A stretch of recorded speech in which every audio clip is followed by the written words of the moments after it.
भाई कल की जीत, जी हाँ, कल की जीत क्रिकेट के म्यूजियम में। कौन सा म्यूजियम है? क्रिकेट का कोई म्यूजियम नहीं होता, यहाँ होता है क्रिकेट का म्यूजियम, है ना पार्थिव? बिल्कुल ऐसी बात तो, जो जिस तरह से खेले जो मैच की हम, या स्कोर्स तो देखेंगे यार, 160 रन बने, 160 रन आखिरी बॉल पे बने, बहुत सारे मैचेस आखिरी बॉल पे फिनिश होते हैं, लेकिन जिस तरह से पारी खेली गई, जिस तरह से 30 पे 4 थे, हम सारे यहाँ पे जो समझते थे वो ऐसा ही मानते हैं कि ये बहुत ही, किसी को एक अनबिलीवेबल पारी खेलनी पड़ेगी जीतने के लिए, जो विराट कोहली ने खेली। तो हम हर बार बात करते हैं ना कि इंडिया पाकिस्तान मैचेस, लेकिन जो मोमेंट होगा ये बहुत लोग याद रखेंगे।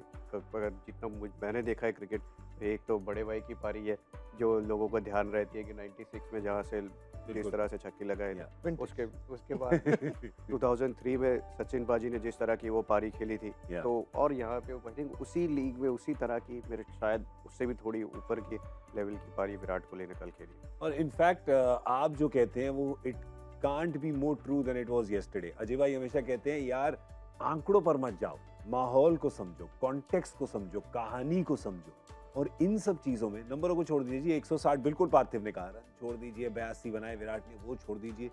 कैसे बनाए, कब बनाए, क्यों बनाए, ये सब चीजें अगर देखें तो कल की स्टोरी पे 4 चांद और 5 स्टार। बिल्कुल, क्योंकि आदत होती है एक चीज देखने की, और आजकल तो मतलब हम छोड़िए, हमारे साथ जितने बैठे हैं अपनी सारी टीम और स्टैट्स और जो पब्लिक है, कि सबको पता है कि खेल कैसे चलना है, कि भाई खेल ऐसे होगा। बाबर आजम और वो उनके प्लेयर हैं, ओपनर, वो नहीं खेलेंगे तो नहीं चलेंगे, वो नहीं चले फिर भी खेल देखा आपने अलग। उसी तरह फिर इंडिया की बैटिंग जब आती है, तो आप जब पार्टनरशिप भी ये हुई है आप देखें, तो अंदाजा क्या होता है, अरे विराट कोहली और हार्दिक पांड्या, जब जरूरत होगी हार्दिक पांड्या मार देंगे, वहां पे विराट कोहली मारते हैं। फिर आते हैं फिनिशर, क्या वो आएंगे यार 12 रन 16 रन चाहिए होंगे, लेकिन वो घबरा जाते हैं। लेकिन फिर आते हैं हमारे इंजीनियर सर, मतलब एक एक बॉल जो है ना, वो सब सरप्राइज एलिमेंट होता है, या नया सॉफ्टवेयर आया। रेगुलर चीज जो होती है ना, वो तो होती रहती है। 3 मैच पीछे भी अभी पाकिस्तान के विरुद्ध हुए, वो भी लास्ट ओवर्स में गए, वहां पे हार्दिक ने बनाए थे, सेम उसी लेफ्ट आर्म स्पिनर को। तो जो एक्सपेक्टेड होता है वो जब होता है ना, उसका उतना मजा नहीं आता जो अनएक्सपेक्टेड होता है। और विराट कोहली जैसे इन्होंने कहा यार, 15 साल के बाद भी, मतलब, और विराट कोहली ने क्या अचीव नहीं किया दुनिया में बैटिंग में, सही बात, हाइज, और पिछले 2 साल जो लोज भी अचीव किए, बहुत कम लोग कर पाएंगे ये लेवल। उसके बाद जैसे पार्थिव ने इसकी लाइन यूज करा कि इस स्टेज से अनबिलीवेबल खेले बगैर हमें नहीं लगता जीत सकते हैं, क्योंकि हम सब साथ बैठ के देख रहे थे। कोई खिलाड़ी का एक लेवल हमने सबका देखा हुआ है, तो हम अनबिलीवेबल किसको मानते हैं कि जो लेवल अभी तक नहीं दिखाया। तो 15 साल में जिस आदमी ने कुछ नहीं, मतलब आपको सरप्राइज कर दिया है, तो वो लेवल की ये पारी थी। यही तो यार, हाँ जी, हाँ, तो स्टोरी चलाऊं। अब पाकिस्तान की तरफ चले जाओ। इतना कंप्यूटर है, इतना स्टैटिस्टिक्स है, इतने वो हैं।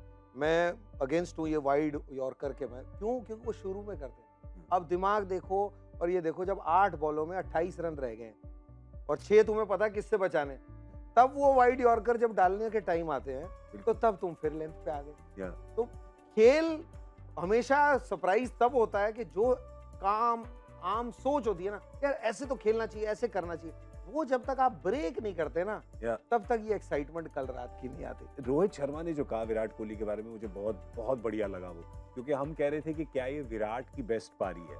विराट ने कहा हाँ यार ये मेरी बेस्ट पारी है। रोहित शर्मा तो इसके एक कदम ऊपर चले गए हैं, वो कह रहे हैं कि ये विराट की ही नहीं, इंडिया की वन ऑफ बेस्ट पारी है, कि इंडिया के कलर्स में जो पारियां खेले गई हैं।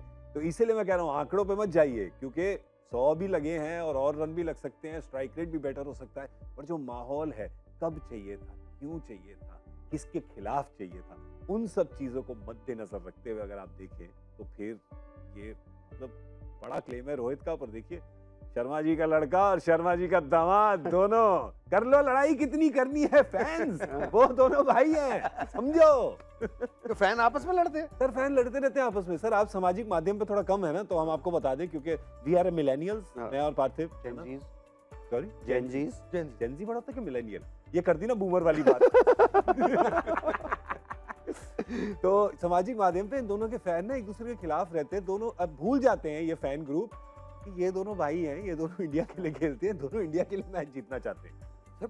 मतलब ये तो ये कि मतलब मैं तो इंडिया भी छोड़ दो, अगर आप क्रिकेट के फैन हो और क्रिकेट की वजह से किसी के फैन, अगर किसी की लुक्स के फैन है तो अग्रीड भाई कि अपने अपना हस्बैंड अपनी बीवी और दूसरे अलग समझ आ सकते हैं। हाँ। लेकिन अगर आप क्रिकेट के फैन हैं इनकी दोनों की हाँ। और आप आपस में लड़ते हो फिर तो बेकार है, क्योंकि सर आप क्रिकेट के फैन है तो आपको एक ही जैसी मशीनें थोड़ी देखनी है, सही बात है। आपको तो अपॉर्चुनिटी है, आप देख पा रहे हो। और आप अगर आप फिर ऊपर से अगर इंडिया के खाली इंडिया के फैन है तो भी मैं तो मानता हूं कि विराट कोहली के फैन और रोहित शर्मा के फैन पाकिस्तान में भी इतने ही हैं। Good point. लेकिन वो थोड़ी लड़ रहे हैं, हम्म। वो तो इन दोनों के प्लेयर के फैन हैं, वो इंडिया से है इसलिए थोड़ी लड़ना है। तो अगर आप इन दोनों के फैन हैं और आप आपस में लड़ रहे हो तो लड़िए मत, क्योंकि ये दोनों तो भाई हैं ही। और मैं वही कहता हूँ, इंडिया कल वो एक चीज कल हमने बात करी थी इंडिया पाकिस्तान, कल का मैच ये भी है, मैच तो अच्छा हुआ है, इनिंग हो गई है, फैंस से भी जो बिहेवियर कल देखने को मिला है ग्राउंड में, वो कितना अच्छा माहौल था, इतना टाइट। हार के तो कोई एक टीम तो जाती शाम को, लेकिन लास्ट मोमेंट तक पता नहीं था कौन हारेगी, लेकिन पूरे मैच में कहीं नहीं हुआ। तो आई थिंक जैसे प्लेयर्स अपग्रेड हुए हैं, हम फैंस भी अपग्रेड हो गए। तो लड़ाई ना विराट कोहली के और रोहित के लड़े, ना इंडिया के फैंस और पाकिस्तान के फैन आपस में लड़े। इस क्रिकेट से प्यार करते रहे, मजे लेते रहे।